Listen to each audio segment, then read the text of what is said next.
C'est sérieux, là. Le lendemain, les deux gars sont morts. C'est les Hells qui les ont tués. Merci, bonsoir. Ah ouais. Ouais, ça, c'est une vraie histoire. Ils ont voulu les kidnapper puis ils sont morts tous les deux. Fait que lui, Donnie Dooney s'en va là. Puis ça, c'est dans le fond, c'est le premier chef du clan de l'Ouest. C'est ça?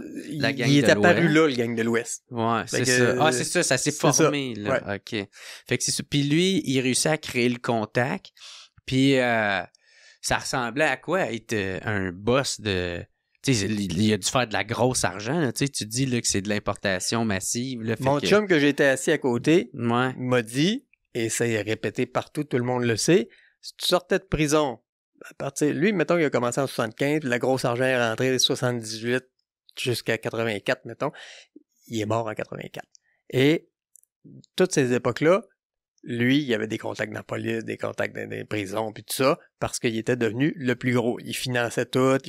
Fait que si tu sortais de prison, puis t'étais un bon gars, t'avais jamais parlé, tu stoulais pas, là, il te donnait 1 kilo, ben, mais tu sois prêt. Fait que tu sortais de prison, tu recevais 100 piastres du gramme, puis 1000 kilos, ça fait tout bien 100 000. Mm-hmm. Fait que, tu sais, le monde sortait, puis il recevait ça, puis il partait du bar, puis il vendait ça, puis là, il développait le marché. Tout ça, c'est expliqué dans le livre mieux que ce que je dis. Fait que Dooney, il connaissait tout le monde, puis il avait trop d'argent. Si Pablo est mort à 30 milliards, il y a une évaluation là, de la GRC que j'ai trouvée là, dans les notes là, à 500 millions quand il est mort en 84, là, de Dooney, de fortune personnelle. Il y a du monde qui parle de 1,5 milliard, là, probablement, d'enterrés partout. Ah ouais. Il en a fait, là. C'est 1000 par semaine, là. C'est l'enfer, le profit qu'il y a là-dedans, là. Puis, tu sais, tu dis là, que c'est ça, t'es tout entendu les histoires en faisant du char avec un vieux de la vieille là, qui était là-dedans.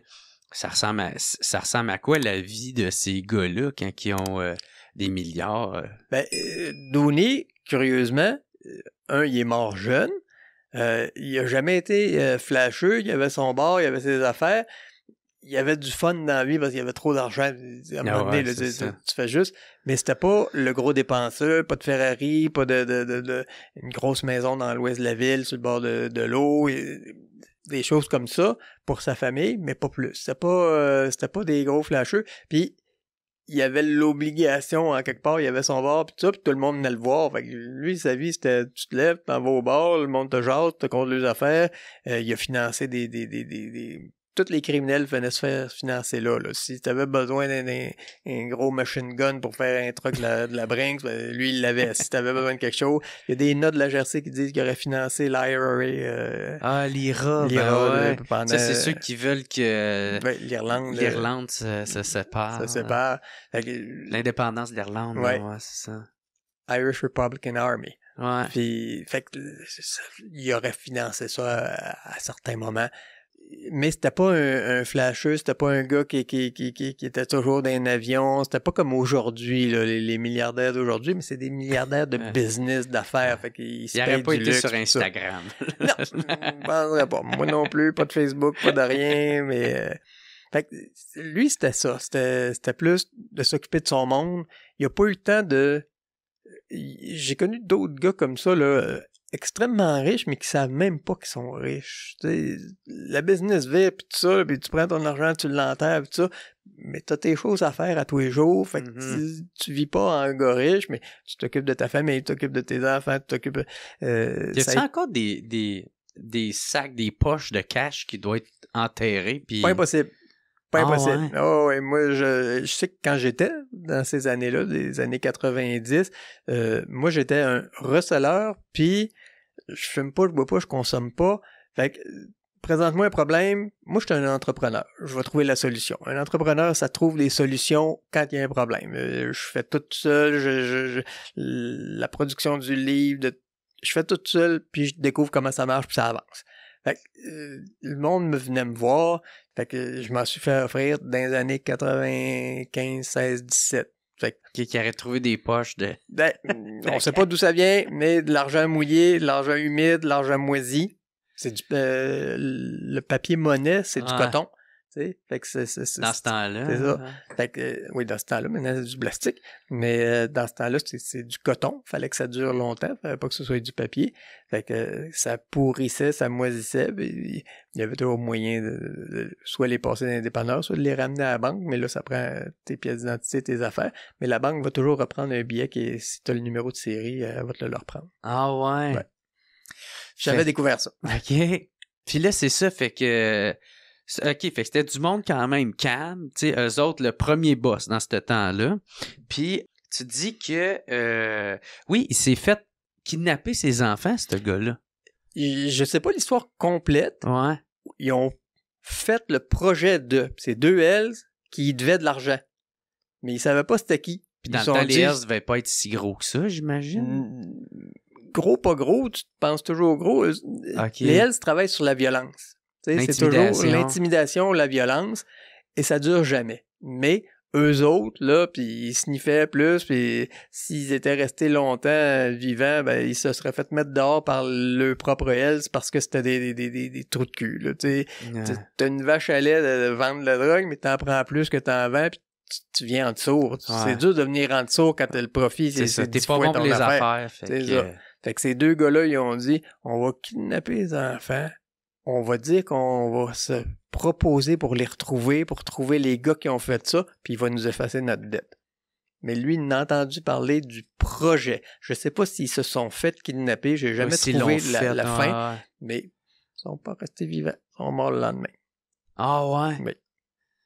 Puis ce que moi je dis dans le livre, c'est très proche de la réalité, c'est en 82. Il était déjà là dans la grosse argent, puis là, c'est vrai que en 82, il était rendu à 1000 kilos par semaine facile que les Italiens rapatriaient aux États-Unis parce que c'est plus facile de traverser du nord au sud que du sud au nord. Ouais. Surtout à cette époque-là.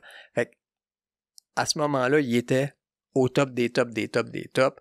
Il y avait déjà des tueurs qui travaillaient pour lui. Il y avait tout ce qu'il faut. Quand il a entendu la nouvelle, moi, ce que je dis dans le livre, c'est romancé. J'étais pas là, mais c'est très, très probablement la réalité, là. Il a appelé 82, ça doit être Walter Stadnick, le président des Hells du Canada. T'as deux de tes trous de cul, là, qui veulent faire mal à ma famille. Walter devait être le seul qui savait que toute la drogue fournie aux Hells Angels venait du gang de l'Ouest. Lui, Walter, devait être au courant d'où ça venait. Tous les autres savaient pas d'où ça venait, savaient pas que c'était lui l'importateur majeur, Dooney Ryan. Fait que quand Walter Stadnick, lui, savait d'où ça venait, il a dit « Je te coupe les vives, puis je fais enterrer tout le monde. » Il y avait les moyens. Moi, j'écris des chiffres. C'est dans ma tête, là. 100 000 par Hells Angels morts. Je vais donner ça à tous les tueurs de la province, de tous les tueurs du Canada. Je donne 100 000 par Hells Angels, puis je donne 1 million pour ta peau. À cette époque-là. À cette époque-là, il était déjà dans les centaines de millions. Il y avait 100 000 300 Hells. À cette époque-là. Ah oui. Ça valait de l'argent. Il y avait 300 Hells, ça y aurait coûté 3 millions plus 1 million pour Walter, ça faisait 4 millions. C'était du petit change pour lui. Fait que lui, il a dit... Fait que, c'est sérieux, là. Le lendemain, les deux gars sont morts. C'est les Hells qu'ils ont tués. Merci, bonsoir. Ah ouais. Ouais, ça, c'est une vraie histoire. Ils ont voulu les kidnapper puis ils sont morts tous les deux. Y'en a-tu d'autres histoires de même que t'as entendu, tu sais? C'est parce que il doit juste tellement en avoir que tu sais plus quel compter. Je sais plus quel compter, je sais plus. Moi, je suis originaire d'un autre endroit, un grand avocat que j'ai. Moi, j'ai connu un gars qui était son commissionnaire et bodyguard. C'est un ancien, ils appelaient les tuniques rouges, je pense. Ça, c'était en France, les bonnets rouges. C'est une gang de gunmen des années 50. Puis, dans les années 70, 80, il était rendu plus âgé, mais il était encore bien malin. Lui, il était venu me conter, il s'est fait amener dans le bois parce que... What's up tout le monde? Ici Jer Alain pour vous dire un gros merci d'écouter et de suivre le What's Up Podcast. Vous pouvez m'aider en devenant membre Patreon. Il y a plein de sortes de forfaits. Il y en a à 3, il y en a à 4, d'autres à 15, puis d'autres à 25. En plus de m'aider financièrement, vous allez pouvoir voir les épisodes d'avance et pas besoin d'attendre qu'ils sortent en ordre chronologique. Devenez membre au patreon.com/whatsuppodcast. Sinon, gros merci tout le monde de me suivre, c'est super apprécié. Passez une excellente journée.